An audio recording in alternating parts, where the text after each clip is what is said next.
वासुदेवाय। ओम नमो भगवते वासुदेवाय।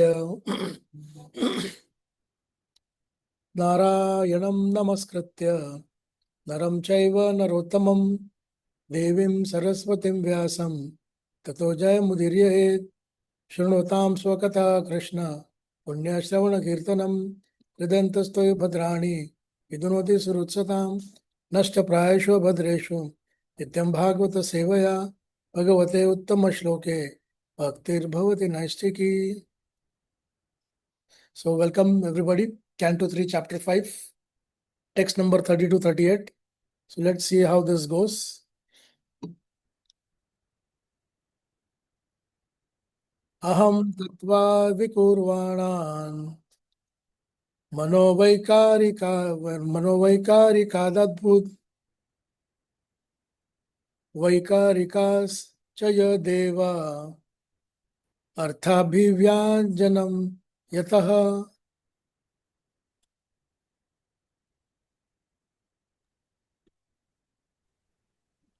So the false ego is transformed into mind by interaction with the mode of goodness.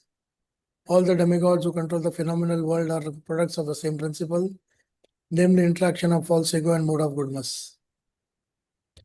So false ego interacting with different modes of material nature is a source of materials in all phenomenal worlds. We'll take this verse later on. Let's go by the verses today first.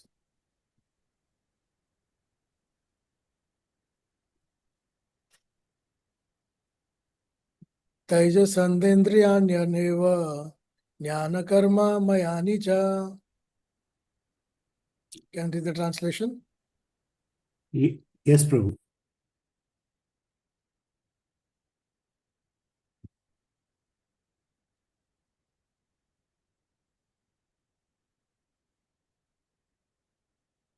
Someone can read?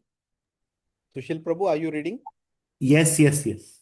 The senses are certainly products of the mode of passion in false ego, and therefore philosophical speculative knowledge and fruitive activities are predominantly products of the mode of passion. The chief function of the false ego is godlessness. When a person forgets his constitutional position as an eternally subordinate part and parcel of the Supreme Personality of the Godhead and wants to be happy independently, he functions mainly in two ways. He first attempts to act fruitively for personal gain or sense gratification, and after attempting such fruitive activities for a considerable time, when he is frustrated, he becomes a philosophical speculator and thinks himself to be on the same level as God. This false idea of becoming one with the Lord is the last snare of the illusionary energy which traps a living entity into the bondage of forgetfulness under the spell of false ego. The best means of liberation from the clutches of the false ego is to give up the habit of philosophical speculation regarding the absolute truth. One should know definitely that the absolute truth is never realized by the philosophical speculations of the imperfect, egoistic person. The absolute truth or the Supreme Personality of the Godhead is realized by hearing about Him in all submission and love from a bona fide authority who is a representative of the 12 great authorities mentioned in the Srimad Bhagavatam. By such an attempt only can one conquer the illusionary energy of the Lord, although the others she is unsurpassable, as confirmed in Bhagavad Gita. Hare Krishna. So, okay. Tamaso bhuta sukshmadir yatakham lingamatmanaha.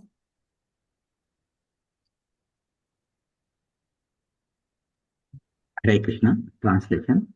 The sky is product of sound, and sound is the transformation of egoistic ignorance. In other words, the sky is the symbolic representation of the Supreme Soul, purport. In the Vedic hymns, it is said, Etasmad Atmana Akasha Sambhuta. The sky is the symbolic representation of the Supreme Soul. Those who are egoistic in passion and ignorance cannot conceive of the personality of Godhead. For them, the sky is the symbolic representation of the Supreme Soul. Jai Srila Prabhupada. कालमायांशयोगेन भगवद्वीक्षितं नाभः नाभसो अनुदृष्टं स्पर्शं विकुर्वन् निर्मणे निलम्.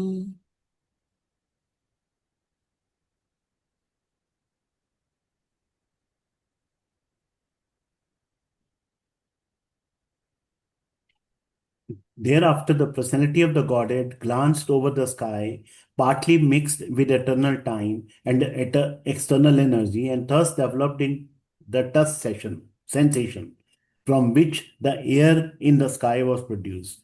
All material creations take place from subtle to gross. This entire universe has developed in that manner. From the sky developed a touch sensation, which is a mixture of eternal time, the external energy, and the glance of the personality of the Godhead. The touch sensation developed into the air in the sky. Similarly, all other gross matter also developed from subtle to gross. Sound developed into skies, touch developed into air, form developed into fire, taste developed into water, and smell developed into earth. Hare Krishna. अनिलोऽपि विकुर्वाणो नाभोश्रो बलान्वितः सस्रजरूपतन्मार्तं ज्योतिर्लोकस्य लोचनम्. Hare Krishna. Translation. Thereafter, the extremely powerful air interacting with the sky generated the form of sense perception, and the perception of form transformed into electricity, the light to see the world.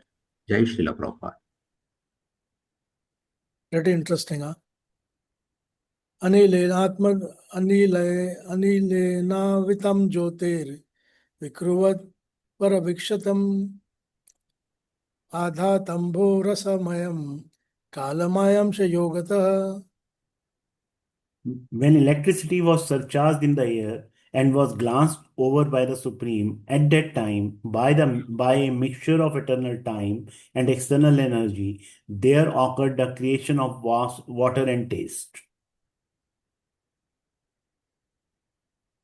ज्योतिषाम्बो अनुस्मर्शं विकुर्वत् ब्रह्मविक्षितं Mahim गंध गुणानाधात् कालमायांश योगतः.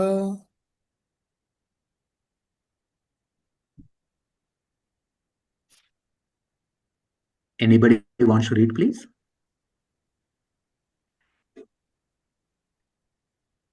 Hare Krishna. Translation. Thereafter, the water produced from electricity was glanced over by the Supreme Personality of Godhead and mixed with eternal time and external energy.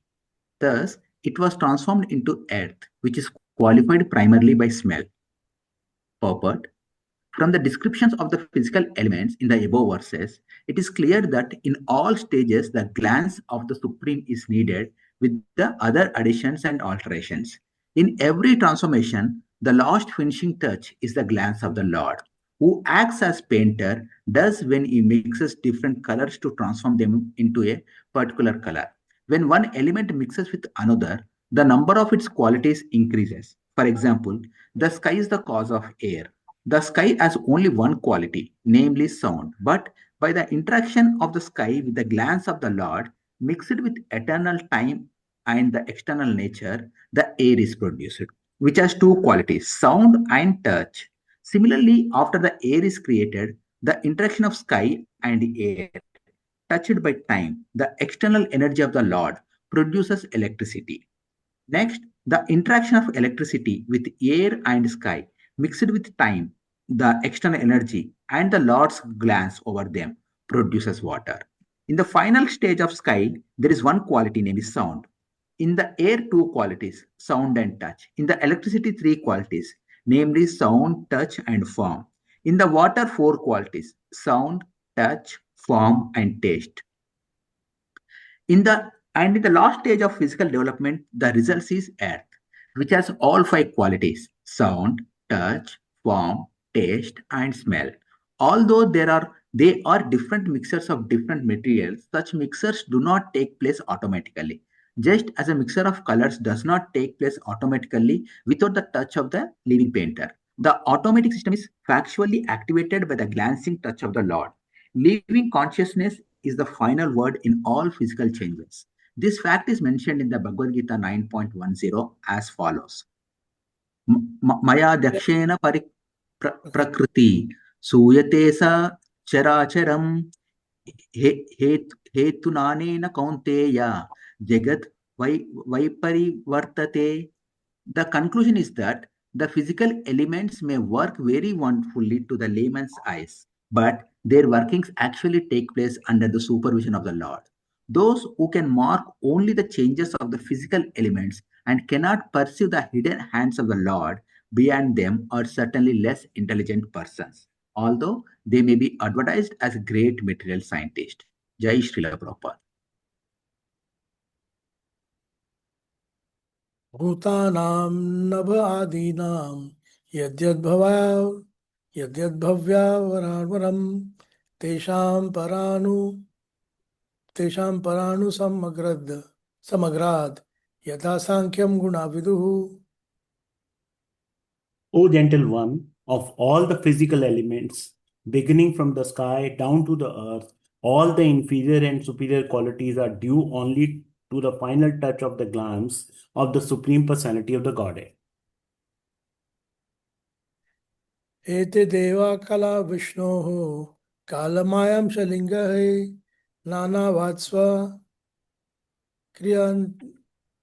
क्रियानिशैः प्रोचु प्रज्ञाजलो विभुम्. Hare Krishna. Translation proper by Srila Prabhupada. Jai Srila Prabhupada. The controlling deities of all the above mentioned physical elements are empowered expansion of Lord Vishnu. They are embodied by eternal time under the external energy, and they are his part and parcels because they were entrusted with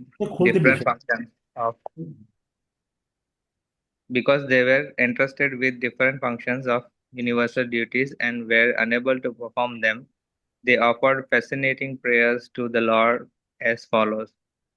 The conception of various controlling demigods who inhabit the higher planetary system for the management of universal affairs is not imaginary, as proposed by persons with a poor fund of knowledge. The demigods are expanded parts and parcels of Supreme Lord Vishnu, and they are embodied by the external energy and partial consciousness of the Supreme.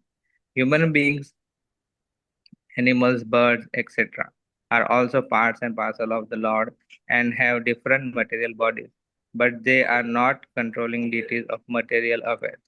They are rather controlled by such demigods. Such control is not superfluous. It is necessary as the controlling departments in the affairs of a modern state. The demigod should not be despised by the controlled living beings. They are all great devotees of the Lord, entrusted to execute certain functions of universal affairs. One may be angry with Yamraja for his thankless task of punishing sinful souls, but Yamraja is one of the authorized devotees of the Lord, and so are all other demigods.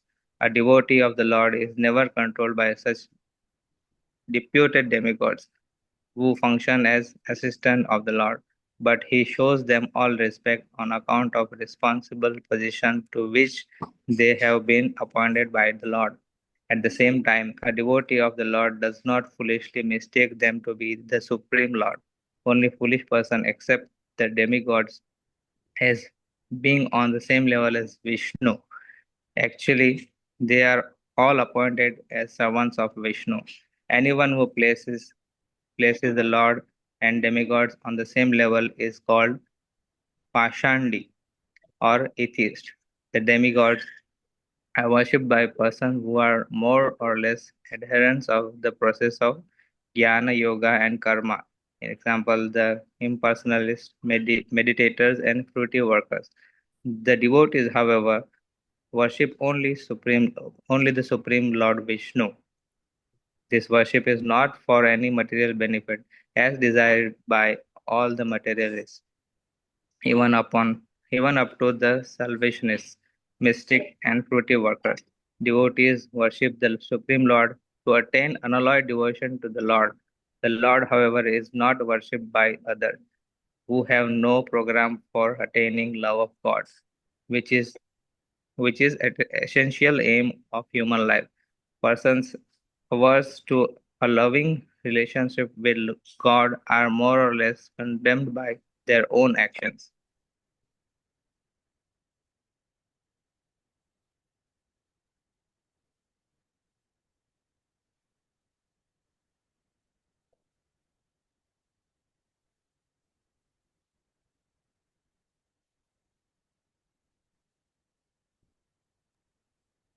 Hare Krishna. Prabhu, am I audible? Yes, yes, Prabhu. The Ganges water is meant for purification of everyone, yet the trees on the banks of the Ganges have different values. A mango tree on the bank of the Ganges drinks the water, and the Nimba tree also drinks the same water, but the fruits of both trees are different. One is celestially sweet, and the other is hellishly bitter. The condemned bitterness of the Nimba is due to its own past work, just as the sweetness of mango is also due to its own karma. The Lord says in Bhagavad Gita 16.19, Tanaham तानहं द्विष्टः कुरान् संसारेषु नराधमान् क्षिपाम्य अजाश्रम आशुभान् आशुरिष्व एव योनिषु. The envious, the mischievous, the lowest of mankind, these do I never put back into the ocean of material existence, into various demonic spaces of life. Demigods like Yamaraja and other controllers are there for the unwanted conditioned souls who always engage in threatening the tranquility of the kingdom of God. Since all the demigods are confidential devotees, servitor of the Lord, they are never to be condemned. Hare Krishna. Hare Krishna. So we are 30 to 38, right, Subal Prabhu? Yes, Prabhuji.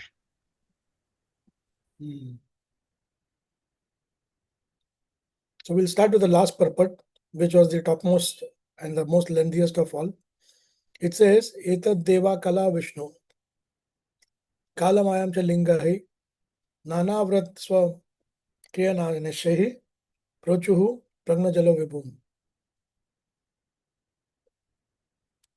The controlling deities of all the above physical elements are empowered expansions of the Lord because they are embodied by eternal time and direction as they are a part and parcel.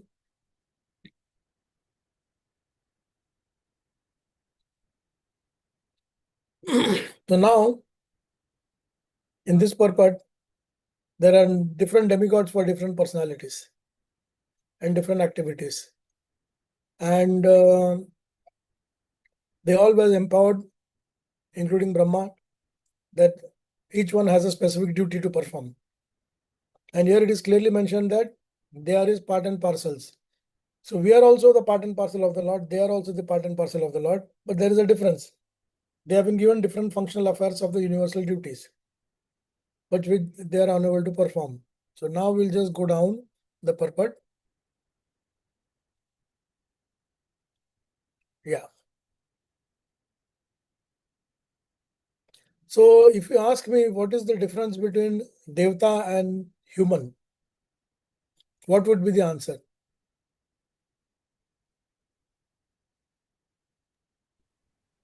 मनुष्य योनि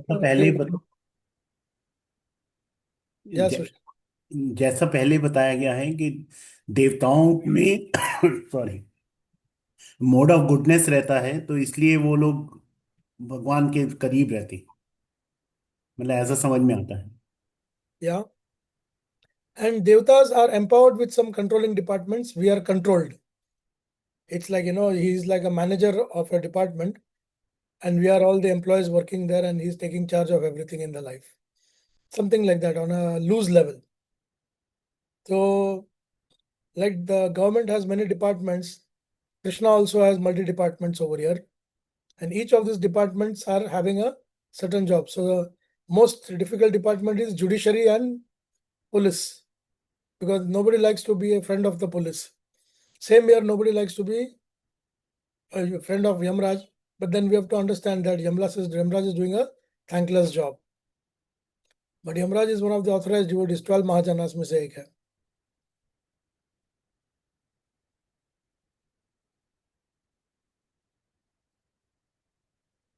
Yeah. Most important part over here, it is mentioned here that a devotee of the Lord does not foolishly mistake them to be the Supreme Lord. Only foolish person accepts the demigod on the same level as Vishnu. इसका सबसे classic example क्या है? Only a foolish person accepts the demigods to be on the same level as Vishnu. Brahma, Vishnu, Mahesh. Prabhu Hiranyakashipu. Yeah. Have you heard the word smartas? ये शब्द सुना आप लोगों ने स्मार्ता, स्मार्त ब्राह्मण? नहीं प्रभु जी, no.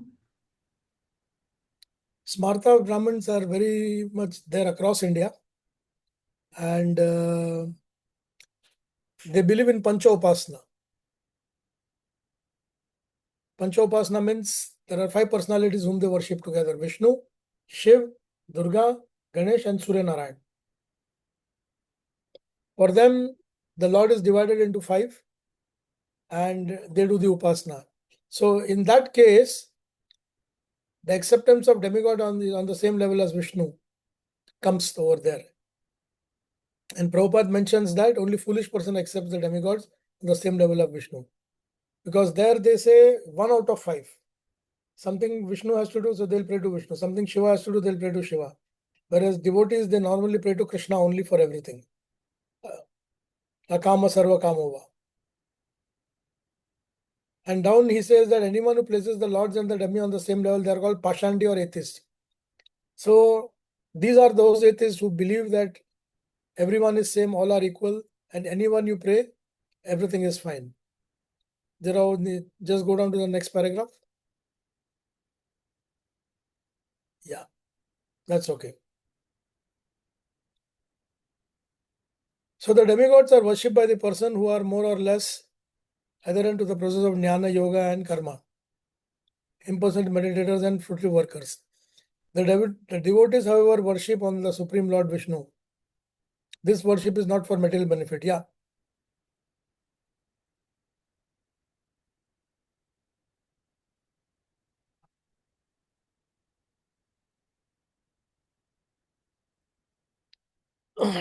Here, in the 3rd paragraph, it is said that the Lord is equal to every living entity, just as Ganga.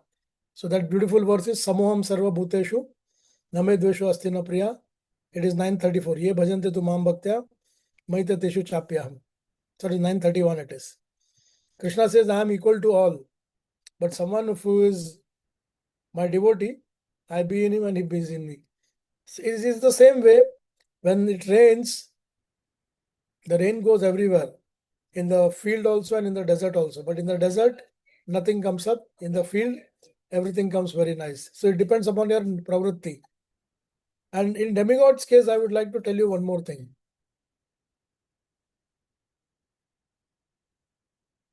Just a minute, I will.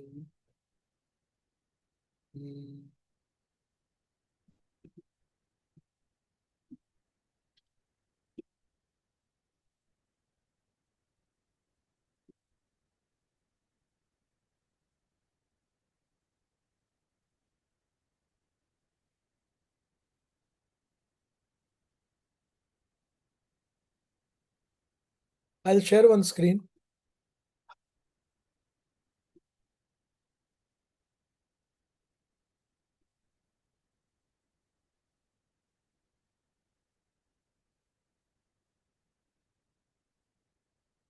So just before we get into the scenarios, there is something which I will discuss with you all, that where the Devatas stand in the categories.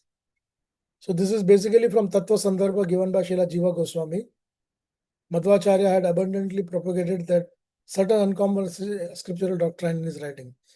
So this is identified that the scriptural doctrine says that demigods are the most advanced Vaishnavas. जितने देवताज हैं वो भगवान से नजदीक क्यों है? क्योंकि they are advanced Vaishnavas. In the Govinda Bhashya, another writing, Srila Baldev Vidyabhushan describes 3 categories of Vaishnavas. This I will share it with you all also. So first category of Vaishnava is called Swanishthas. मतलब उनकी खुद की निष्ठा होती है, खुद की रुचि होती है. He notes that those who are in the first category desires to attain liberation with devotional service, but they also possess to desire the experience of material happiness. अभी इसमें नोट करने वाली बात क्या है कि they are devotee of the Lord. They are agreeing in agreement that the Lord is the supreme, and they are also agreeing that we have to serve the Lord, but they have a small desire that I should be having some power position and I need to enjoy this material happiness. So it says that while progressing towards material liberation, matlab his only goal is not material liberation. While going on the material liberation, whatever enjoyment can be done, he is wanting to do that. So such devotees progress in spiritual life over many lifetimes as demigods. तो ऐसे में क्या होता है, ये जो devotee है ये डेमिगॉड्स ही बना रहता है और वो कई अलग अलग डेमिगॉड्स बनता है, and they attain Brahma Lok at the end of Brahma's life and attain liberation along with Brahma into Vaikuntha. तो जब ये पूरा सृष्टि डिस्ट्रॉय हो जाता है उस समय by the dint of Brahma's mercy they get into the Vaikuntha. Thus these demigods are indeed the most advanced among Vaishnavas within devotee above mentioned first category of Vaishnavas. But ये करने के लिए भी आपको एडवांसमेंट होना जरूरी है. So the demigods are basically from these areas. Next is Parinishta. This devotee, he has no desire to enjoy the material life. His desire is only to get moksha and get into the Vaikuntha so that he can start serving the Lord. So the second category of devotees described by Baldev Vidyabhushan are those who desire liberation with devotional service to the Lord without any desire for material happiness, even while progressing. So what happened? इनका गति कैसे होता है? देवता को कैसा है कि बहुनाम जन्म नाम अंते, because they are a little bit attached towards material life. But this Parinishta, he has no nishtha about material world. He is completely wanting to serve the Lord in the spiritual world. So these guys, they go in the first attempt itself to Vaikuntha. मतलब इधर शरीर छूटा उधर वैकुंठा चला गया. The third category of Vaishnava is Nirapekshas. This third category of devotees described Baldev Vidyabhushan is those who have no desire for material happiness or even liberation. परिनिष्ठा का मन में क्या था कि मुझे थोड़ा सा सेवा मिलेगा और मुझे सीधा वैकुंठ धाम प्राप्त होगा. लेकिन निरपेक्ष का कैसा है? Whether you keep him in the earth, you keep him in the hell, you keep him in the heaven, you keep him anywhere, his only duty is to serve the Lord with devotional service. And what is their gati? They attain higher realms of spiritual world, beginning from Rama's Lok to Golok Vrindavan. They attain their cherished goals within one lifetime. So Parinishta and Nirapeksha, they both attain Vaikuntha, but the Nirapekshas, they attain higher Vaikuntha, which starts from, just a minute.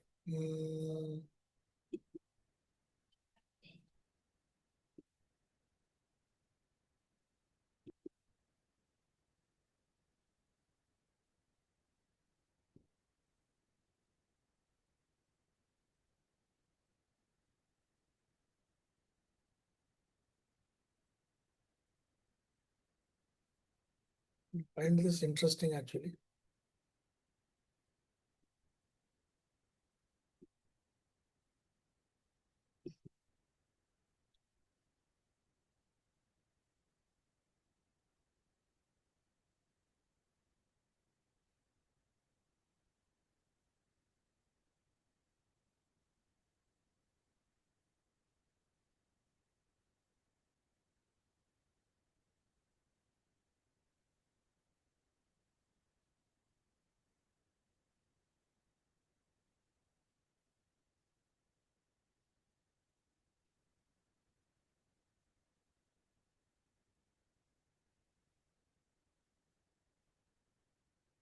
Yeah, can you see the chart now, everybody?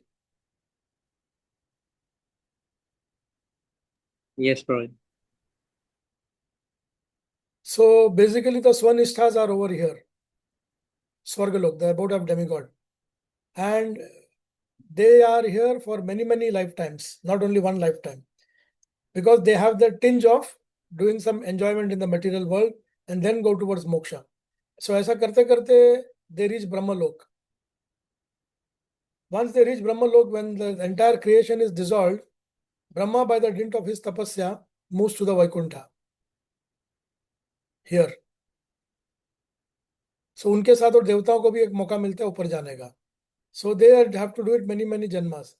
The Parinistha is that devotee who is not interested in enjoying this material world. His focus is only liberation and serving to Krishna. So once he is able to finish that, he reaches directly over here. This is the place where he reaches. So Nirapeksha क्या है? Nirapeksha को he is neither caring about material happiness nor is caring about liberation. He is just thinking about devotional service. So when it comes to devotional service, his benchmark starts from Ayodhya, Dwarka, Jagannath Puri, Mathura on Golok Dham. This is how it goes. So are we clear with this or any doubts in the mind? Anything you want to ask in this matter?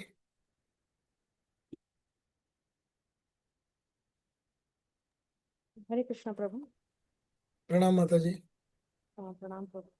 Prabhu there was ऐसा भी है ना कि demigods को penance कुछ करने पड़ते हैं तो वो भूलोक पे आ जाते हैं. So that also happens, right, Prabhu? Then what is means for that penance they come on to the bhu and then again go to the Svarga and then they go upwards like that, Prabhu? No, they don't come down actually.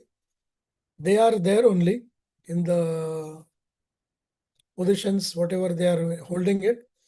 And by the dint of that, their absorption that we need to go to Vaikuntha is through Brahma. So they do their jobs expertly over here. They do their functions very nicely over here. But then at the end of the day, they wait for Lord Brahma's mercy. And then Brahma becoming Chaturmukha Hiranyagarbha Brahma, he takes them up. If you open chapter number 8, verse number 16 of Bhagavad Gita, Baldev Vidyabhushan writes that how these are going up like. If you can just do that one. I'll just stop share it for a minute. Rao Prabhu.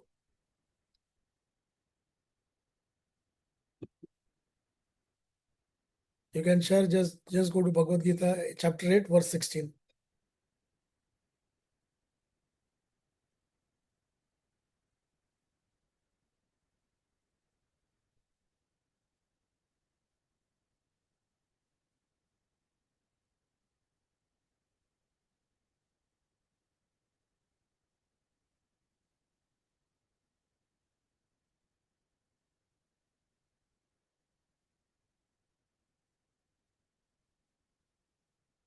So this verse, it says, Abrahmabhu naloka punaravartana Arjuna, mamupite dukante punarjanmana vidyate. So first we'll only think about the first two lines. Just go to the purport. Keep going. Yeah. So you see here it is mentioned. Brahmana sa te sarve samprapte pratisanchare parasyante kritanamana pravishyani padam padam. Can someone read that bottom three lines? Hare Krishna. When there is a devastation of material universe, Brahma and his devotees, who are constantly engaged in Krishna consciousness, are all transferred to the spiritual universe and to specific spiritual planets according to their desires. Hare Krishna. So you see here it is Mataji. That is the answer, that they don't come down.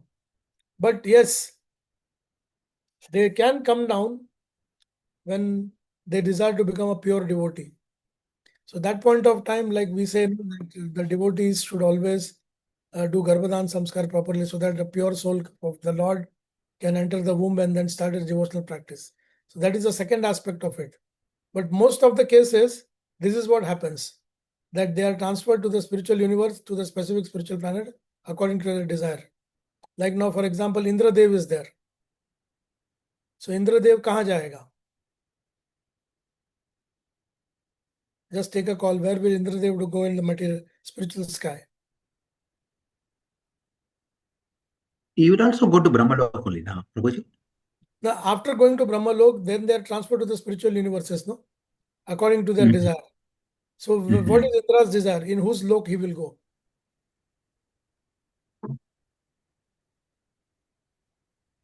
Indra, Upendra. Who is Upendra? Upendra is Shiv. Ram, Upendra is Vaman. Vaman. हाँ, Okay. Indra, Upendra. Mhm. Okay. And Vaman Avatar only came to protect the Devatas from Bali Maharaj. So technically speaking, if when Indralok is transferred to the spiritual planet, he will go to there to Upendra because he came as his younger brother. Right? Now True, Prabhu. Yeah. for the case of Prahlad Maharaj, he is attached to, Narasimha Dev. so he will go to the Lord Narasimha's abode. So that's how it is there, that according to their desires, they are given a chance to go to that particular area. Now in Maharashtra, you have Pundalik. So Pundalik will go to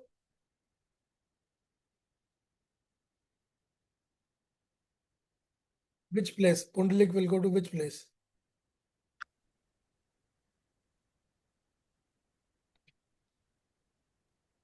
Vitthal is Krishna himself, right, Prabhu? So I'm just thinking on So the he will go to Vitthala's lok. Vithala, Krishna himself, but he's in the form of Vasudev, not Govinda. okay, Prabhu. So because he's in the form of Vasudev, he will go to Pandharpur lok. So this is the way we have to understand that how the demigods they are serving. So three things here clear. Swanishta, Parinishta, Nirapeksha. These three things you'll remember, right? So someone can tell me again what is Swanishta means? These people have a very little bit of material hinge. So as they progress in the spiritual world, they want to enjoy a little bit of material world or some sort of a power. So Yeah. that's how they'll progress, and at the end, they'll reach Brahmalok. And at the end of Brahma's age, along with the Brahma, they'll get an opportunity to go to Vaikuntha. Perfect. So somebody can give the explanation on Parinishta. Because if you give, you'll remember forever.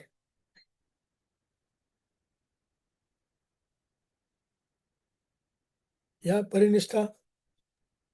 Hare Krishna, Prabhu. I think they are off for liberation, so they are they don't want any material things.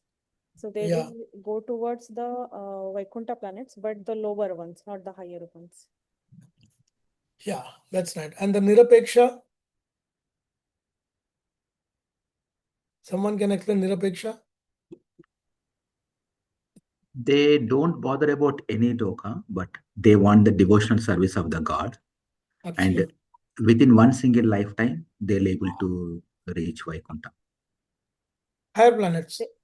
Yeah, but Yeah. the last thing, Prabhu, it is, I think, wherever they have been kept, they will be serving the Lord. It is in that way, right, Prabhu? Yeah. Like if you tell a devotee, would you go to Yamloka? Yes, I will go and do Hare Krishna Maha Mantra there. Would you go to Indralok? Yes, I have no problem. They will not say that if I go to Indralok, what happened if the Apsara looks at me? Because they are not bothered about these things.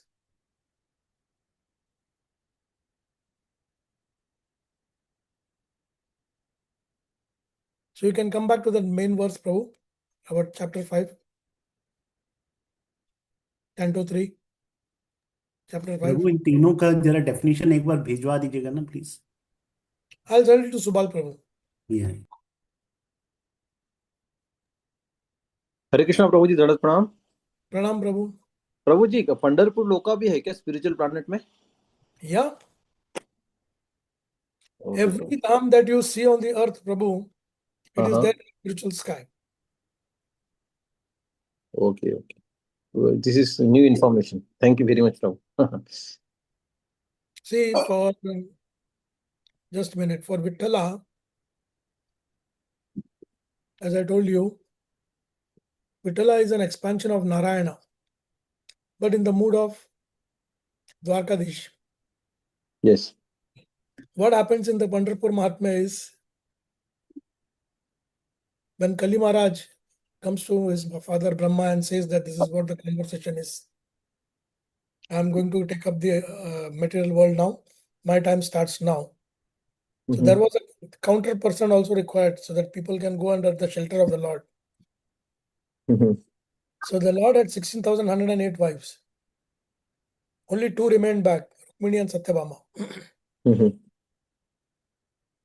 That point of time, when the Lord comes to Dindirvan, Yes, in Pandharpur. yeah.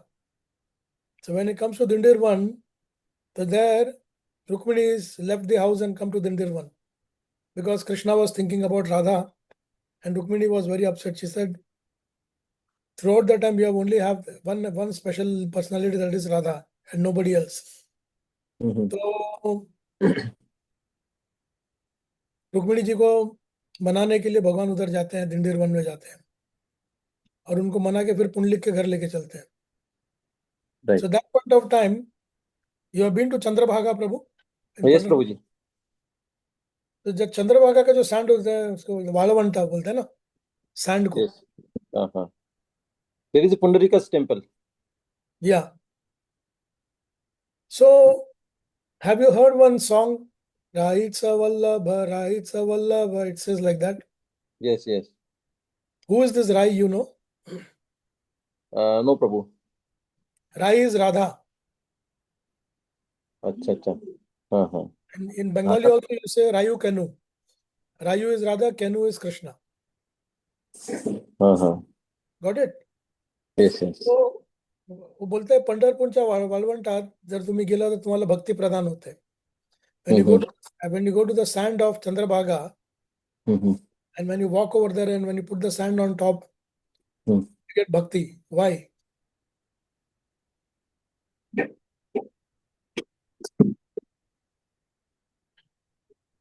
So Srimati Radharani appears. It says the Sthala Puran says that Srimati Radharani appears there in front of Krishna and Rukmini. Huh. And she tells Krishna, this is the last time I'll be meeting you. And she disappears. So while she disappears, a part of her body, part of it, becomes particles of sand and gets mixed into the sand of Chandrabhaga.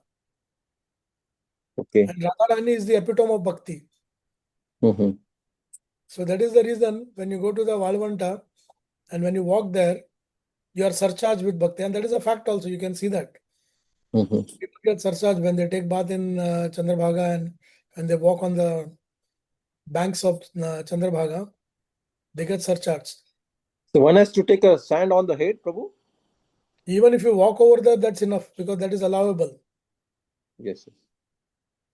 Mhm. So these things, though I have been searching for their actual source code for many, many years now, but I am unable to reach, but I'm sure some point of time I'll be able to do it.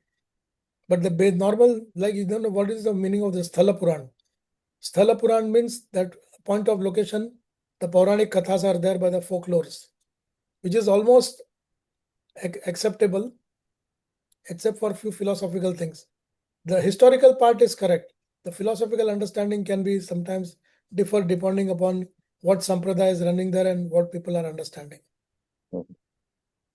So there is a Pandharpur lok also definitely, because like you have Jagannath Puri, you have Dwarka, you have Mathura, Vrindavan, Golok, and each will be in the form of a yantra. The entire construction of every loka is in the form of a yantra.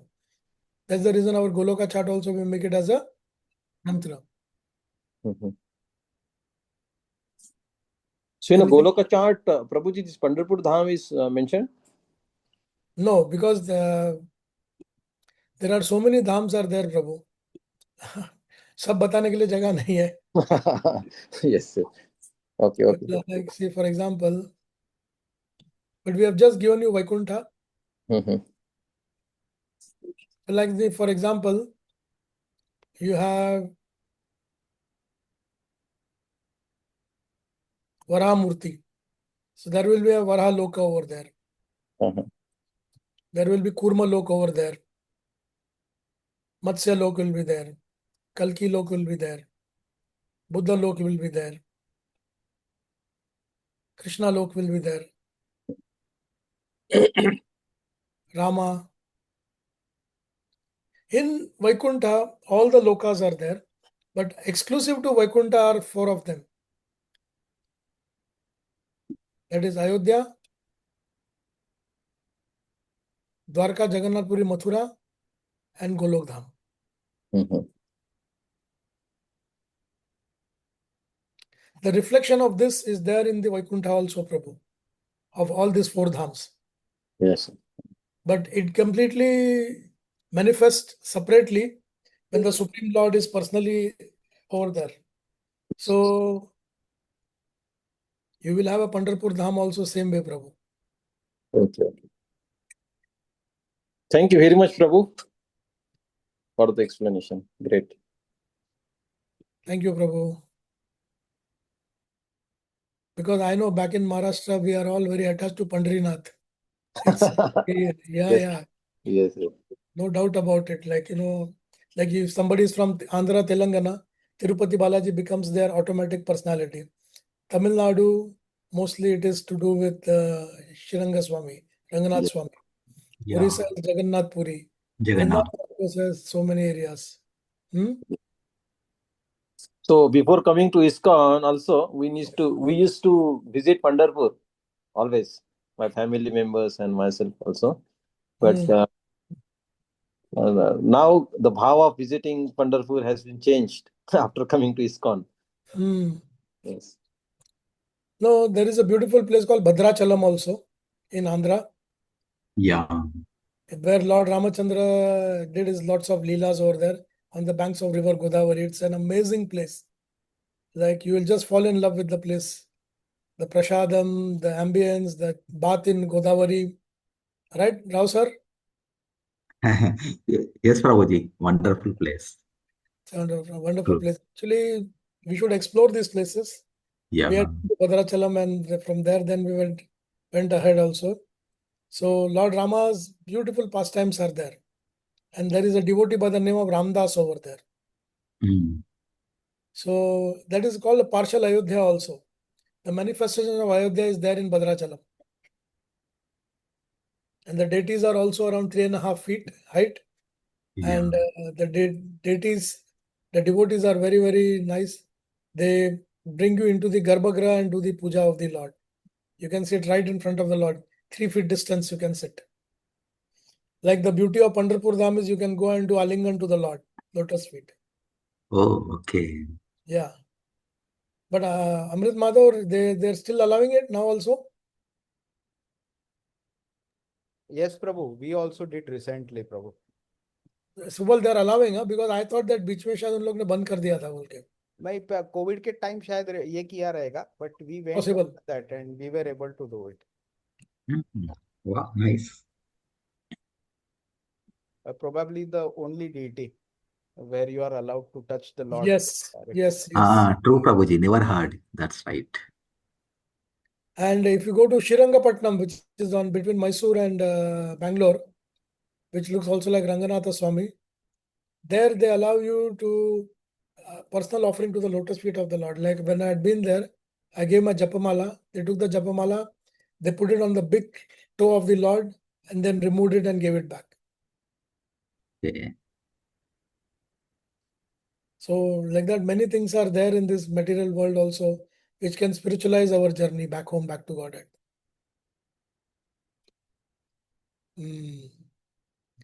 Any other doubts, any questions related to any other topics? We'll just go by the reversal of the verses. We'll go to verse number 36 and 37 now.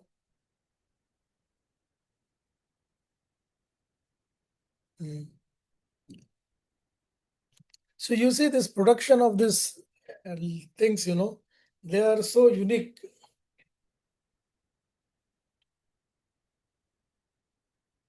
What I would do is, I will just take you through sorry. I'll just take you through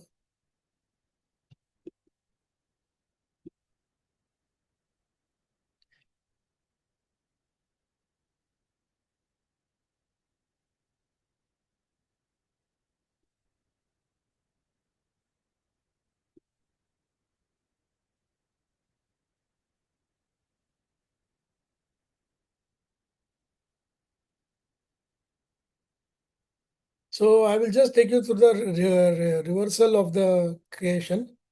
Now what you're learning is the how the creation took place, but both are very similar. So this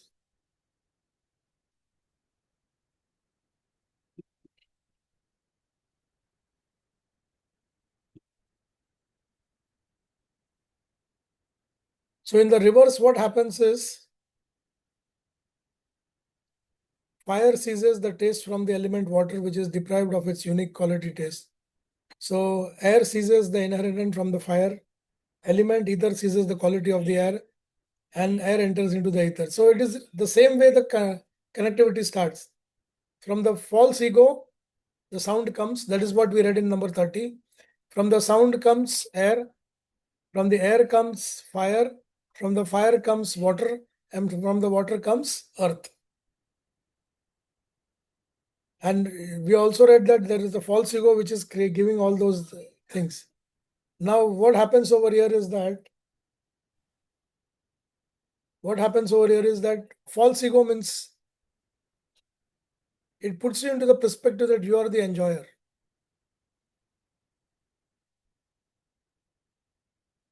We go to the next one.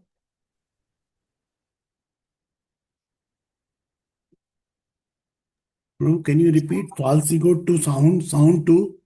Yeah, just a minute. Here I will show it to you.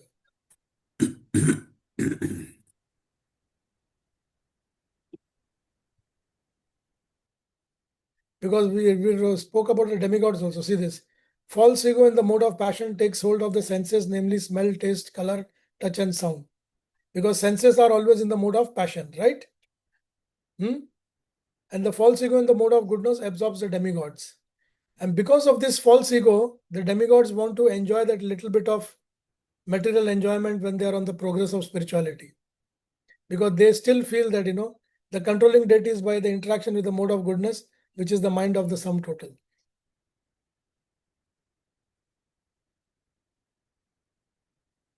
And then the total Mahatattva seizes the false ego along with the various functions, and that Mahatattva is treated by the three basic modes of nature: goodness, passion, and ignorance. So I'm just showing you the reverse part of it so that you will understand that how it works. Just a minute. Yeah.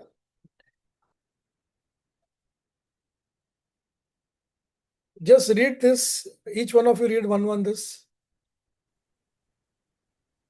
False ego is in the mode of passion, takes hold of the senses.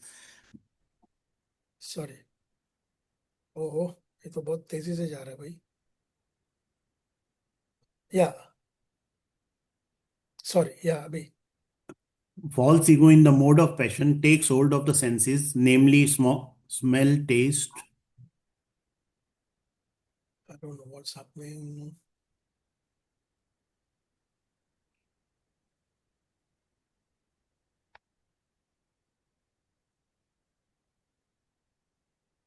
I think screen seize हो गया है.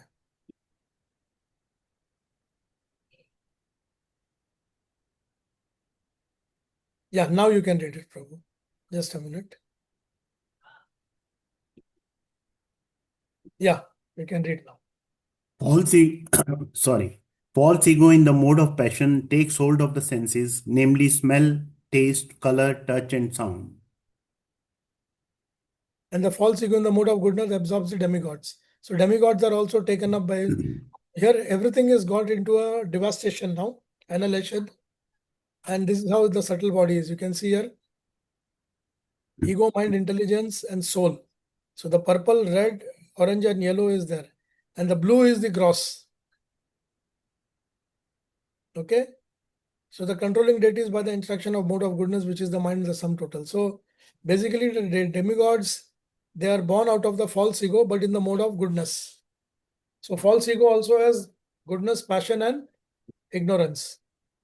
And then the total Mahatattva, it takes over everything. So we'll just go to the next one. Then यहाँ से पढ़ूं प्रभु? Then the Mahatattva se padhe. Then the total Mahatattva seizes false ego along with its various functions, and that Mahatattva is seized by the three basic modes of nature: goodness, passion, and ignorance. My dear King Parikshit, these modes are further overtaken by the original unmanifest form of nature, impelled by time. That unmanifest nature is not subject to the 6 kinds of transformation caused by the influence of time. Rather, it has no beginning and no end. It is the unmanifest, eternal, and infallible cause of creation. So this unmanifest, eternal, infallible cause of creation is Pradhan. Pradhan has got no activity. It is just inert.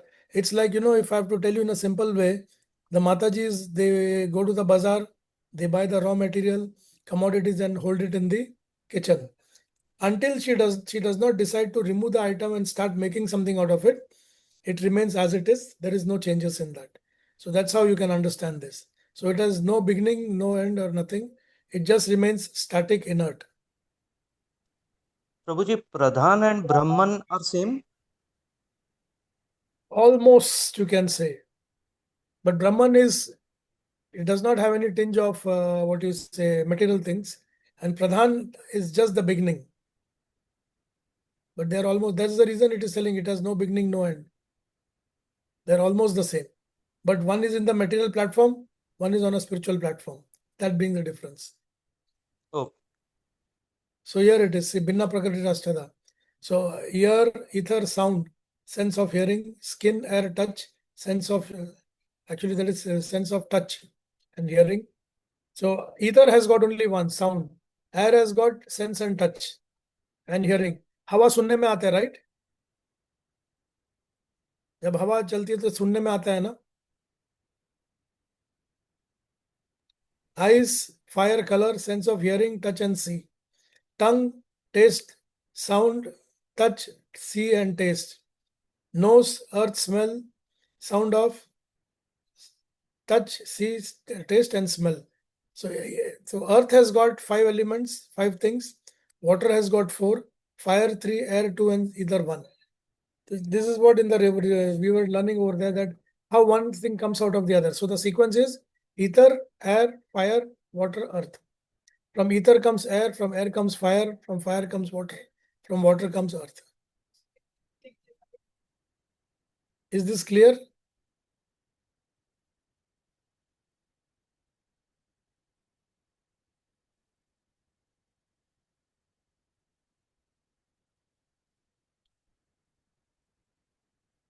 So we have Sattva, Rajas, Tama, Ahankar, Mahatattva, Prakriti, Purush. This Prakriti is Avyakta. In the form of Pradhan, it is Avyakta. Mahatattva, the ingredients are agitated. In Prakriti, in the Pradhan, there is no agitation. And agitation takes place how? When the Purusha glances over the Prakriti. Maya Adhyakshana Prakriti, Suyate Sa Charachara. So if that glance agitates this Avyakta particle to Mahatattva, and that's how the creation starts. Now what is there? Tama, Rajas, Sattva. 5 organs, motor organs, Tanmatras, Mahabhutas. 5, 10, 15, 20. 21 is the mind. 22 is Ahankar. 23 is Mahatattva, and 24 the principle is the Paramatma, the Purusha. So like that there are 24 elements.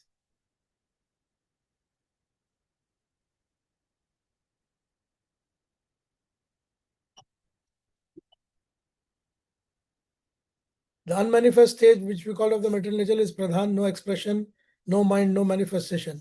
Beginning from the Mahat, there are no modes of goodness, passion, ignorance. No life air, no intelligence. No definite arrangement of planetary system. There is no ether, earth, water, air, fire. Situation is like a complete sleep or voidness. It is like indescribable. Authorities in spiritual science explain, however, that since Pradhan is the origin subject, it is called actual basis of material creation. So Pradhan means, as I told you, it's the raw material in the kitchen. Who's the Purusha in the kitchen? The Mataji. She comes, she starts opening the things, she starts mixing things, she starts adding masala, aaj, fire, belan, la, roti banana hai to, sabji banana hai to, chamcha. So unless the Purusha does not agitate, the Prakriti is inert.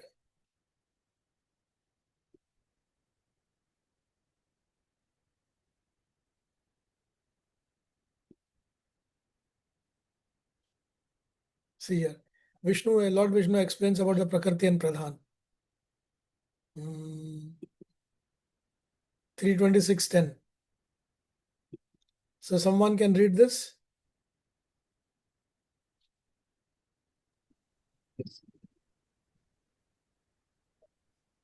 Hare Krishna. Yeah, Hare Krishna. Lord Vishnu explains Pradhan and Prakriti. The Lords point out nature in its subtle stage, which is called Pradhan, and he analyzes this Pradhan. The explanation of Pradhan and Prakriti is that Pradhan is subtle, undifferentiated sum total of all material elements. Although they are undifferentiated, one can understand that the total material elements are contained therein. When the total material elements are manifested by interactions of the three modes of material nature, the manifestation is called Prakriti. Impersonalists say that Brahman is without variegatedness and without differentiation. One may say that Pradhan is the Brahman stage, but actually the Brahman stage is not Pradhan. Got the answer, dear? Yes, Prabhuji. It is almost the same, but it is not.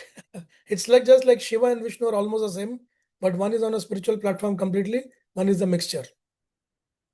So that is the reason the impersonalists, they say Pradhan and Brahma for them is almost the same. Now further explanation. What differentiates Pradhan and Brahma? You can read it? Yes, Prabhuji. Pradhan is distinct from Brahman because in Brahman there is no existence of the material modes of. One may argue that Mahat Tattva is also different from Pradhan because in the Mahat Tattva there are manifestations. The actual explanation of Pradhan, however, is given here. When the cause and the effect are not clearly manifested, Avyakta, the reaction of the total elements does not take place. And that stage of material nature is called Pradhan. Pradhan is not the time element because in the time element there are actions and reactions, creation and annihilation. Nor in it the jiva or marginal potency of living entities or designated conditioned living entities because the designations of the living entities are not eternal. One adjective used in this connection is nitya, which indicates eternality. Therefore, the condition of material nature immediately previous to its manifestation is called Pradhan. Hare Krishna. Hare Krishna. So you see there is a clear differentiation between Pradhan, Brahma and what do you say, Mahatattva. Okay, we'll go to the next one now.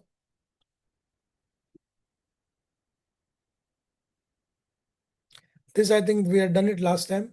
It's 3527. This must have been done last time.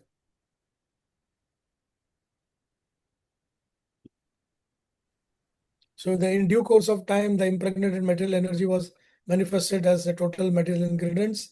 Everything takes its own time to fructify. Therefore, it is called Kala Choditata, influence of time. Kala, sorry. The Mahat Tattva is the total consciousness because a portion of it represents everyone in intellect. Mahat Tattva is directly connected with the supreme consciousness or the supreme being, but still appears as a matter. And Mahat Tattva, or the shadow of the pure consciousness, is germinating place of creation, which you can see that Brahma is making so many Brahmans over here. And last it says, in the pure goodness, with a slight addition to the material modes of passion, therefore the activity generated from this point. Matlab Kriya Shakti. Activity means Kriya Shakti is started from this point. So if you have to understand, nothing moves until the original, because original deity in the each elements of the universe pray to. So this particular is what is going to start next week. That all the devatas have reached and they have tried to do, but it is not working. So now they will start the prayers to Mahavishnu for help in creation. Then he impregnates time into the material energy. With the impregnation of the time, material energy becomes Prakriti, and then it transforms to Mahatattva. This is the causal ocean. So just read the last, this one, someone can read this. Yes, Prabhuji. The three stages of matter are compared to a woman, Pradhana stage, who is made pregnant, Prakriti stage, and then delivers Mahatattva stage. So a normal woman is Pradhan stage. Pradhan stage. When she gets impregnated, she becomes a Prakriti stage. Prakriti. When she delivers the child, it becomes Mahatattva stage. Mahatattva. This is the simplest way to understand. An unmarried woman is Pradhan. A married woman, when she gets into pregnancy, is Prakriti, when she is about to deliver. And when she delivers the child, she becomes the normal again. And the Mahatattva is the one which is comes into creation. And from there, all the activity starts. So that's how I conclude the class today. I hope that you found it interesting.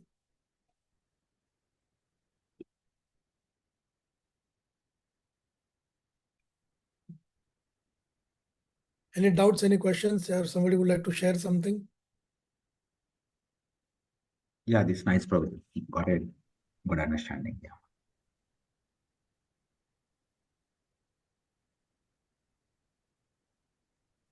Prabhu, one question. Generally, in the material world, you see that electricity is generated from water.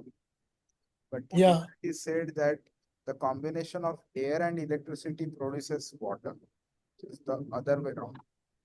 So, कैसे Air and exactly electricity होता है? produces water. हाँ. कैसे exactly होता है? How to understand? Oh, that will have to get into some laboratory aspect. Because the air is definitely surcharged. If you see in the thunder and lightning stage, Prabhu, if you see the material world also, the air is surcharged with the particles of electricity. And then you have a thunder and then the cloud starts pouring the water, Prabhu. If you dhyan se dekho to. So the same principle applies there. Okay, so basically, the thunder electricity happens first, and maybe in combination of that, then water. Because that is only then the cloud will burst into the water, Prabhu. Otherwise, till that time it is Ghanashama, Mega, Jaladhara. उसके लिए जलधारा को तोड़ने के लिए it is the air and the electricity that gets surcharged, and then you have a lightning. Okay. Okay.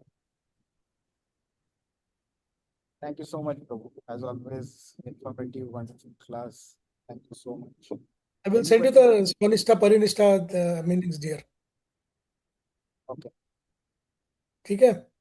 I have to just rush somewhere, dear. Can I leave? Yes, please. Thank you so much. Thank you. Hare Krishna. Hare Krishna. Thank you, Prabhu. Happy Diwali.